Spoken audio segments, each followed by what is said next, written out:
Hi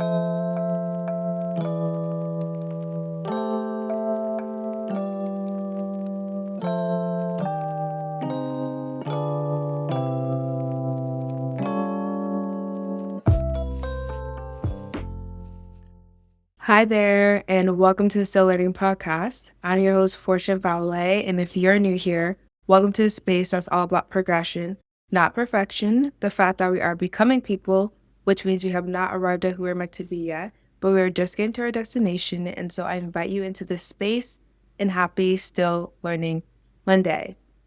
Hey guys, how are you today? I hope that you're doing well and that your week is off to a wonderful start.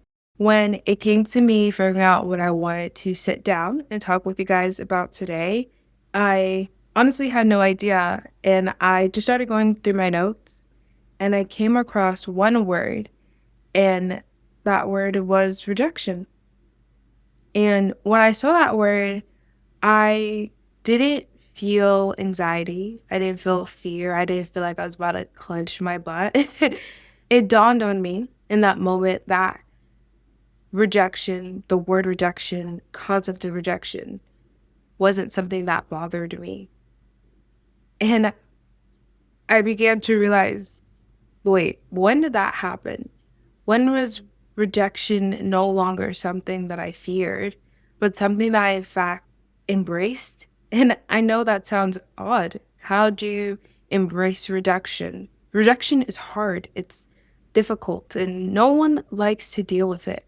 And I don't know when rejection became something that I was comfortable dealing with, something that I no longer felt like would change and turn my whole world upside down. Many of times I have talked about already on this podcast that I am a reformed people pleaser. And I think part of being a people pleaser is that fear of rejection, of not feeling like you're enough, you didn't do enough. And if you show truly who you are, they won't accept you, all facets of you. You can only show parts of you. And a part of that is so you don't get rejected, so that people don't turn away from you. And I'm going to be quite honest, rejection sucks. I'm not going to say that I've completely mastered the art of responding to rejection in a healthy way and I love rejection now. No, hearing no, especially when it's something that you want, a dream, a passion, a desire, and it not working out for you, it failing, it turning away from you. And it's not that you didn't want it, it's that it didn't want you in return. I think that's some of the hardest things that we're going to face in life and in human experience is to be turned away. But I no longer view the no as the worst thing that can happen to me. But that sometimes the no can be better for me than the yes. And to be quite honest with you guys, I can't pinpoint the exact date and time that I stopped fearing rejection. I think back to high school. There was a version of Fortune, my freshman and sophomore year of high school, who was just this level of unprecedented boldness and confidence that now, even in my many more grown up years, I really admire and try to now embody once more in a lot more of a healthier and much more mature way. But she didn't care. She wasn't afraid of rejection. And during this time, if I wanted something, I would go for it. I genuinely didn't believe that I couldn't have it. And I don't know if that was delusional or faith, but I genuinely didn't believe I couldn't have it. And if I faced that thing and sought out that thing and I couldn't have it, I didn't allow myself to wallow in the no, wallow in the turn away. I didn't get that part. I didn't end up going to that party. I didn't get that invite. Whatever the case may be, during that time, it literally rolled off my shoulder and I was on to the very next thing. I was practically practicing rejection therapy without anyone telling me what rejection therapy was. Like, I fully would go for whatever I wanted to go for. And if it happened, it happened. If it didn't, well, another thing will happen for me. That was really the mindset I was walking in at that age. I mean, I used to tell people that I liked them. Like if I had a crush on someone, I would fully tell them I liked them. I wouldn't hide it. I didn't even care if they liked me back. I was just kind of like, you know what? I want to get this off my chest. I want to be honest with you. Receive it, don't receive it. Up to you. But I like you. Deal with that information as you will. And it just seemed, when I look back on it now, it seemed crazy. It's like, what is she doing? Like, who is she? Who is she? And as time went on and progressed, she stopped doing that. She wasn't going for what she wanted. And maybe because as you get older, the level of naivety that you have starts stripping off of you, and you're a lot more self-conscious, a lot more perceptive. You start being more invested in the world and social media and what they're saying, and your insecurities become a lot more apparent to you and rule you so much more than you would like them to.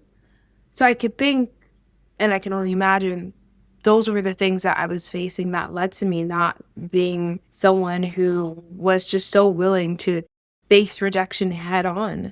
I began to run away from it, and I began to kind of settle for things that I felt like were never going to reject me, that were comfortable, that were safe options. Okay. If I take the safe route, there's no way that I can be rejected and have to deal with not getting something. If I never go for what I want, whether that's an opportunity or a crush, whatever it is, if I never go for what I want, then I never have to know if it won't work out or not. I'll sit in the what if, because I'd rather sit in the what if than the no. And maybe also the pandemic did a number on me too. I mean, but I'm pretty sure the pandemic did a number on everyone when you end up becoming a temporary recluse and not having to have a lot of social interaction, and then having social interaction again and remembering that, oh yeah, people, awkward, no, yes, like getting back out there, putting yourself back out there. When the quarantine lifted up and I was in college, and meeting people was so scary, so daunting. I hadn't had to carry a conversation in what, 2, 3 years now? Now I have to do that, and now I want to be accepted. I want people to like me, and I don't want to do anything that's going to jeopardize that. I don't know what happens to me if I get rejected. Am I going to be alone again? Am I going to have no friends? And name it, all those subconscious fears that I had, and how as I'm going into college is what further propelled me to just really resent rejection. Is that a thing? I think you can do that. I think you can resent rejection. I think you can hate it. I mean, who really likes hearing no? Because I think in my mind, when I heard no, and again, goes back to my previous people-pleasing ways, I heard, you're not enough. I heard, you're not good. I heard, I'm not interested. I took it so personally. And I had to learn how to get back to a place of freshman, sophomore year Fortune in high school who didn't take it personally. Like, if someone said no to her, she'd be like, okay, cool. Next. Because somehow, some way she knew that you may say no to me, but your no is going to be someone else's yes to me. You may say no to my idea, my plans, but someone else is going to say yes. All that matters is that I said yes. And so I had to learn to start saying yes to myself again. And in me saying yes to myself, it didn't start happening until I realized that God had been said yes to me. It's so interesting to me. I gave my life when I was 14, 15, but there were so many ways I still had to grow. And I realized it took me so long to even believe what God had said about me. It took me so long to believe that truly nothing I can do could cause him to leave me or forsake me. It is impossible for him to reject me. because he loves me so much. And I don't think I really believed that until I went through a bunch of friendship breakups in college, and it felt like one rejection after another, after another, after another. And it felt like one no after another. And it felt like I wasn't mastering life. It felt like I wasn't getting what I wanted, healthy friend groups, amazing straight A's, perfect GPA. Like, it felt like another door was shutting after another. And when all I had left was myself and God, I realized he had already said yes to me. And I finally, in that moment, believed it. I finally realized you're still here. No matter what happened, the highs and lows and how much I've changed throughout my life, and I'm still changing. Every day he says yes to me. He truly was the only one there and is still there. And I remember writing and asking God, why haven't you left me? Everyone else has. That's what it feels like when you are losing such important people in your life. You're like, everyone else has fully found themselves walking away from me without any care, without any remorse. Why are they turning away from me? Why haven't you? And he simply didn't want to. And I was like, simply because you love me, can it be so? Can it be so? Because honestly, if I'm being honest, guys, if anyone has a right to leave me, has a right to turn away from me and reject me, it's God, because he's perfect. Are all these other people's, but like, it truly is him. But when I really started to believe that, I stopped fearing the rejection of people. When I realized that God never rejected me, that he says yes to me, and he says yes to me every day, I started saying yes to myself.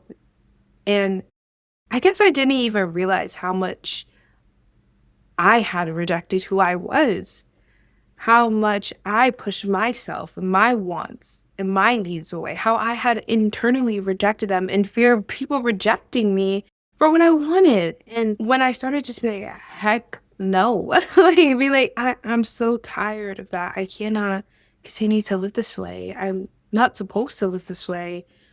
And honestly, when I realized my world didn't end when I dealt with rejection, when I heard the no, when they turned me away, when they left, when my world didn't collapse and catch on fire, that I was still here, that I was still okay, that I still had life.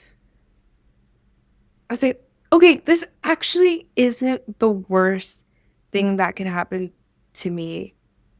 And by any chance, could this possibly be the best thing that happens to me? I mean, I think about the people, the relationships, the opportunities that were turned away from me, that I can't imagine who I'd be now if they did say yes. I think I would not be standing here. I don't think I'll be before you guys right now. I feel like if I never received my 100 no's, I wouldn't have received my one yes. That would have changed my entire life. I need the no's because not everything I want is good for me. Okay, not every single friend, every single opportunity, every single experience is one that's going to help you or benefit you. You need that. No, it's like a child who's telling their parent, hey, I really want to drive the car. You're going to tell them no, because why would I, as your parent, allow a child to drive a car knowing that they will end up in a car accident and probably dying? And so the child wants to drive, but this want is going to kill them. So, no.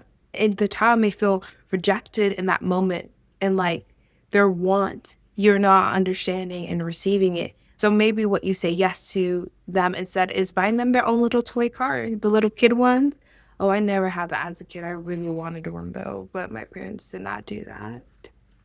Anyway, you say yes to that for them because you are like, this is better for you than what you wanted. And I began to actually receive the rejections, the no's, the friendship falling outs, the opportunities not going through especially in this job market when I was looking for a job, guys, like the no's were rotating door, but it led to my yes.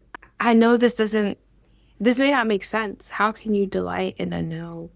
And I guess it's because I realized that God's no to me in anything is good. When I now hear a no, when I now receive rejection, and I know it's very much God has allowed this to happen for me, there's two things that I now take away from it. How I now perceive the rejection. I either perceive it as there's better or it's not for me. And I began to realize I don't want anything in my life that's not for me. Why do I actually want something that was not built, crafted, fashioned, designed, aligned with me in mind? Do you know what it means to have something catered to you? It takes into considerations not just your strengths, not just where you're great, but also your weaknesses and where you need to grow. It takes into consideration your character and your flaws and all the things that make you who you are. And that's how intentionally God designs everything for you. And so when he's saying no to a relationship, no to a job, I think rejection became a lot easier to handle when I allowed God to be the author of it. If God is going to allow me to deal with rejection and face it, it's because he wants me to understand that there is something better or that this is not for me. And I don't want anything that's not for you. So I was like, I don't want anything that's not for me. I don't want anything that's not for me.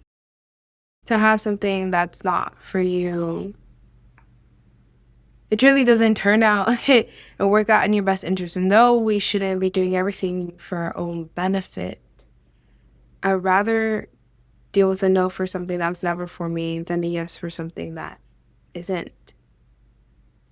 Because I can't imagine what me saying yes to what isn't for me would take away from something that is for me. And you can't say yes to everything. No is not the worst thing. Sometimes it's the best thing. You don't want anything in life that isn't for you. It doesn't consider you. And the more I understood how intentional God is, the more I understood how intentional his no is. And if God is good, his no is good. So the rejection is good. And I may not understand why. I may not understand why I can't get what I want. And I am someone who is a proponent of hindsight is 2020. There are many of things that I have asked for and got said no to. And I stand on the other side, like, you are right to say no. I definitely would have mishandled that. I definitely would have honored that the way that I would have. I think I would have ended up a much more worse person if you allowed me to go through with that. Surrendering rejection to God has been the best thing for me, and it's led me to not fear it anymore when someone does it. I mean, don't get me wrong, it still sucks, especially when something that you really want and you're really looking forward to and you're so hopeful for. But I think another thing that's helped me is realizing that, okay, there is better for me. It's not that that thing isn't great, but it's not for me. There is something out there that is for me, and that's what makes it better. That relationship, that career, that opportunity, it going out the window, that's fine, because that's actually just making more space for me to receive everything that is for me. If we're being quite honest, in order to receive all the things that are called for us to receive in this life that are meant for us, it's going to require us rejecting things that aren't meant for us. And so I encourage you guys this week, do a little rejection therapy. And whatever that may look like for you, do something this week that you are afraid of hearing a no from. And then realize that if you do hear a no, the no is not the worst thing that can happen for you. That, in fact, the no is just creating room for your next yes. You can't get yeses to everything. The no is creating room for your next yes. The rejection is creating room for you to receive. Because you're going to receive. So do something that you're afraid of hearing no from. And see how that no actually can be better for you than the yes. And if you have experienced a no recently, a rejection recently, I I don't want you to wallow in it. I want you to take the time to see why that no might have actually been what you needed to hear instead.